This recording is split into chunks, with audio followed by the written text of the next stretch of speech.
যদিও অদৃশ্য হয় গুনাহ, অদৃশ্য আমার কাছ থেকে, কিন্তু এর নৈতিক ও মানসিক, এমনকি শেখুল ইসলাম ইবনুল কাইয়্যিম রাহিমাহুল্লাহ তাআলা তিনি তার কিতাবের মধ্যে উল্লেখ করেছেন আদ-দা ওয়া দাওয়া এর মধ্যে, যে এর শারীরিক এবং বাহ্যিক প্রভাব ব্যক্তির উপর দুনিয়ার এই জীবনেও কি হয়, কার্যকর হয়। বলে আল্লাহ সুবহানাহু ওয়া তাআলা, আল্লাহর অবাধ্য ব্যক্তিকে আল্লাহ রাব্বুল আলামিন দুনিয়াতেও বিভিন্নভাবে লাঞ্ছনা, অবমাননা এবং বিভিন্নভাবে ধিক্কার ও নিকৃষ্টতম অবস্থায় আল্লাহ রাব্বুল আলামিন নিমজ্জিত করেন। আপনি কথা মনে করবেন না যে আল্লাহ তাআলা কোন নিয়ামত আপনার কাছ থেকে হারিয়ে গিয়েছে। একটা নিয়ামত আল্লাহ রাব্বুল আলামিন দিয়েছেন, কিন্তু নিয়ামতটা আপনার কাছ থেকে হারিয়ে গিয়েছে। আপনি কথা মনে করবেন না যে এই নিয়ামতটা হারিয়ে গিয়েছে এমনিতেই কমন হারিয়ে গিয়েছে।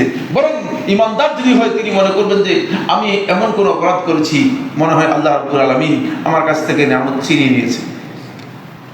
এই বিষয়ে শেখুল ইসলাম ইবনুল কাইয়্যিম রাহিমাহুল্লাহ তাআলা তার প্রায় সবকটি কিতাবের মধ্যে আলোচনা করেছেন।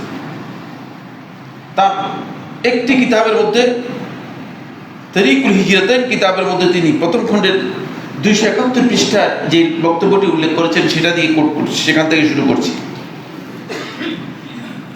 শেখুল ইসলাম ইবনুল কাইয়্যিম রাহিমাহুল্লাহ তাআলা বলেন, লা তাজালু যুনুবু তুসিরু নিআম, গুনাহ, অবাধ্যতা, আল্লাহ রাব্বুল আলামিনের নাফরমানি, আল্লাহর বান্দার কাছ থেকে নিয়ামত সমূহ এমন ভাবে আল্লাহ তাআলার কাছে তার নিয়ামতগুলোকে দূর করে দেয়, সরিয়ে দেয়। নিয়ামাতান একটি একটি করে নিয়ামতকে সরিয়ে দেয়, হাত্তা তাসলুবান নিআমা কুল্লাহা, এমন এক পর্যায়ে পৌঁছে যায় যে তার কাছ থেকে সকল প্রকার নিয়ামত আল্লাহ তাআলা উঠিয়ে নেন।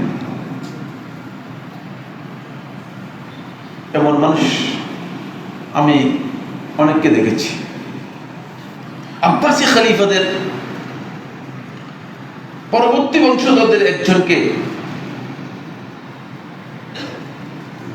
বসরার কোন এক জনপদে তাকে ভিক্ষা করতে দেখা গিয়েছে।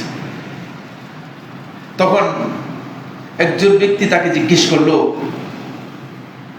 কি ব্যাপার, তুমি কি অমুক নও? আব্বাসী শাসকদের মধ্যে ওই শাসকের তুমি বংশধর নও? বলে যে হ্যাঁ বংশধর। তোমার এই অবস্থা কেন?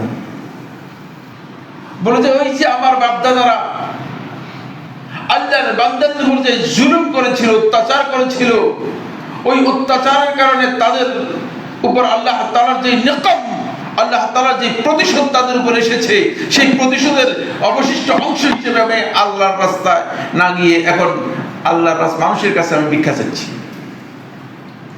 আমি বুঝতে পারছি আর কিচ্ছু না।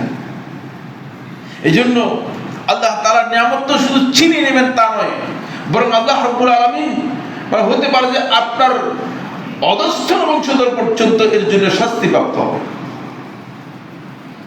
শুধুমাত্র অপরাধের কারণে।